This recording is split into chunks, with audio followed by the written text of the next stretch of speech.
ফের রাজপথে নেমেছেন জুনিয়র চিকিৎসকরা। তারা আবারও প্রতিবাদে সরব হচ্ছেন। মেডিকেল কাউন্সিল থেকে যে WPJTF যারা সদস্যরা রয়েছেন তারা এগোচ্ছেন স্বাস্থ্য ভবনের দিকে।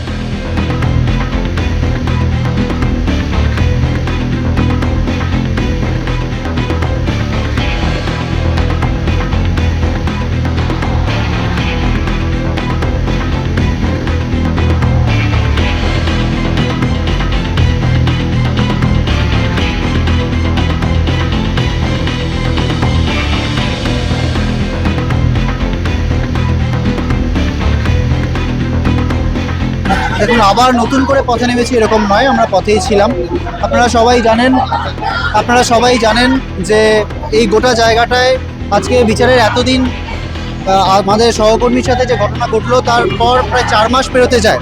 তো সেই জায়গা থেকে হঠাৎ দেখা যাচ্ছে যে এই গোটাটায় আজকে আমরা দেখছি যে এতদিন পর যেই আন্দোলন একটাভাবে স্তীমিতই বলছি আমি, সময় নিয়মই হয়েছে। তো সেই জায়গা থেকে আজকে আমরা দেখছি যে বিরূপাক্ষ যাদের বিরুদ্ধে এত অভিযোগ, এই স্বাস্থ্য মন্ত্রক তাদের তদন্ত কমিটিতেই কিন্তু এটা প্রমাণিত। তো তারপরেও বলা হচ্ছে যে তারা নাকি অভিযুক্তই নয়, তাদের বিরুদ্ধে নাকি কোনো অভিযোগই নেই। বলছেন কে? সুদীপ্ত রায়, সুশান্ত রায়। তো এটা কি স্বাস্থ্যমন্ত্রীর জবাব কি দেবেন? এবং দ্বিতীয়টা যে সিবিআই যে চার্জশিটে আর্থিক দুর্নীতির মামলায় যে রয়েছে আমাদের সন্দীপ ঘোষ এবং তৃণমূল ছাত্রনেতা আশিস পান্ডের নাম রয়েছে, তারা নাকি গভর্নমেন্ট এমপ্লয়ি বলে তাদেরকে নাকি ছাড়পত্র দেওয়া হচ্ছে না।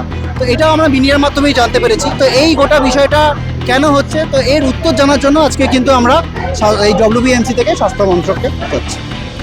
দাবি খুব সিম্পল।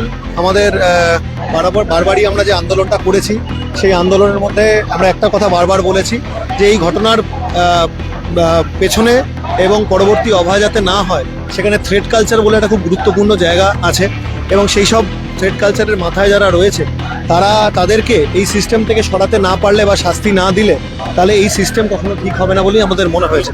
তো সেখান থেকে দাঁড়িয়ে অভিজ্ঞদের মতো থ্রেড কালচারে যারা নাম বারবার ঘুরে এসছে, যাদের এগেনস্টে ভুরুভুরি অভিযোগ, তাদের এগেনস্টে অভিযোগ এসছে এবং সেটা ডিপার্টমেন্টাল বোধহয় ইনকোয়ারি হয়েছে এবং সেখান থেকে প্রায় 2 মাস কেটে গেছে, কিন্তু কোনো শাস্তি সে পায়নি, উপরন্তু তাকে হঠাৎ করে মেডিকেল কাউন্সিলে আবার ফেরত আনা হলো। এই জিনিসটা থেকে কোথাও আমাদের মনে হচ্ছে প্রত্যক্ষ বা পরোক্ষভাবে থ্রেড কালচারকে একটা থামস আপ দেওয়া হচ্ছে যে না, তোমরা এগিয়ে যাও, এরকম ধরনের একটা বার্তা দেওয়া হচ্ছে। শুধু তাই নয়, সন্দীপ ঘোষ যে আর্থিক দুর্নীতির মামলায় তাকে অভিযোগ করা হয়েছে, তার চার্জশিট দেওয়া হয়েছে, চার্জশিটের নাম আছে, কিন্তু সেটা ডিপার্টমেন্টের স্বাস্থ্য ভবন বা স্বাস্থ্য মন্ত্রক থেকে ক্লিয়ারেন্স পাচ্ছে না। এগুলো কেন? সেটা কোথাও কি আবার সেই একই জিনিস, সেই একই তথ্য প্রমাণ লোপাট, একই পছন্দের ক্ষমতাশালী লোকজনদেরকে কোথাও একটা ব্যাকিং করা, এরকম ধরনের ঘটনায় কি ঘটছে? এইগুলো জানিয়ে আমরা এই আন্দোলনে নেমেছি। দেখুন, যতক্ষণ এই দুর্নীতিটা শেষ না হোক আমরা এরকম রাজপথে রাজপথে থাকবো। যেটা আমাদের স্লোগান ছিল, আপোষ না সংগ্রাম, দালালির রাজপথ। তো আমরা সংগ্রামও করছি, রাজপথেও আছি। যতদিন এই স্বাস্থ্য ভবনের দুর্নীতির আতুরঘর পরিষ্কার না হয়, এই বিরূপাক্ষ যদি না যায়, আমরা কিন্তু এরকম করে লড়াই করব। কেন কি কোনো না কোনো কারণে এরাও আমার অভয় দিদি ন্যায় বিচারের জায়গায় সামনে দাঁড়াচ্ছে, যেখানে ওর জন্যই এইগুলো আমরা পাচ্ছি না। সিবিআই প্রশ্ন তুলছি আমরা, যে সিবিআই যে চার্জশিট দিয়েছে, তারপরে আমরা সেকেন্ডারি চার্জশিটে ওয়েট করছিলাম, সেটা এখনো কারোর নাম বেরোয়নি। তার সাথে সাথে আরেকটা জিনিস দেখছি আমরা, যেটা বোধহয় আমাদের স্বাস্থ্য ভবনের নাকি ক্লিয়ারেন্স আটকাচ্ছে, যেটা সন্দীপ ঘোষ আর আশিস পান্ডে, যাদের নামে অলরেডি সিবিআই চার্জশিট ফাইল করেছে, কিন্তু পেশ করতে পারছেন না। কেন কি বোধহয় গভর্নমেন্ট একটা কিছু গাফিলতা হয়েছে নাকি কিছু একটা হয়েছে, সেটা জন্য আমরা চাই স্বাস্থ্য ভবন এটাকে ক্লিয়ারেন্স দিক, আর ওদের দুজনের নামে যে চার্জশিট পেশ হয়েছে তারা একদম কোর্টে উঠুক আর কঠোর শাস্তি পাক। রাজ্যের শাসক দলের কাছ থেকে আমরা জানতে চাইছি, অর্থাৎ বিশেষ করে স্বাস্থ্যমন্ত্রীর কাছ থেকে আমরা জানতে চাইছি যে এই যে থ্রেড কালচারের যারা মাথা, অর্থাৎ অভিজ্ঞদের বিরূপাক্ষ বিশ্বাস, আশিস পান্ডে, এদেরকে বাঁচানোর জন্য এই অপচেষ্টা কেন? বারংবার তাদের বাঁচানো কেন হচ্ছে এবং বারংবার তাদেরকে আটকে ফেলা কেন হচ্ছে? তাদের ছাড়পত্র আটকে ফেলা কেন হচ্ছে? তাদেরকে কেন WBMC আবার কেন ফিরিয়ে আনা হচ্ছে? এই যে দাবিগুলো, এতগুলো মিটিং, এতগুলো মিছিল, প্রত্যেকবার যাদের নাম উঠে এসছে থ্রেড কালচারের, যাদের বিরুদ্ধে প্রমাণ রয়েছে, সেই মানুষগুলিকে কেন ফিরিয়ে আনা হচ্ছে? কি গোপন এজেন্ডায় তাদেরকে ফিরিয়ে আনা হচ্ছে? এই জানতে আমাদের আজকে এই মিছিল। এই জন্য পথে, কারণ একজনকেও এখনো অব্দি অ্যারেস্ট করা হয়নি। আমরা যে জানতে পারছি 5 জন 6 জন এটার সাথে ইনভলভ, এবং সঞ্জয় রায় একা কিছুটি করে উঠতে পারা তার পক্ষে সম্ভব না, এটা সংবাদ মাধ্যমেই আমরা জানতে পাচ্ছি। ফলে এই যে খুনটা হলো, আমরা কি চাই? খুনিরা অ্যারেস্ট হোক এবং খুনিদের শাস্তি হোক। একটা শাস্তির ঘটনা তো আমরা আজকে জানতে পেরেছি, সেটা হয়ে গেল, পরে ঘটলো কিন্তু শাস্তি হয়ে গেল।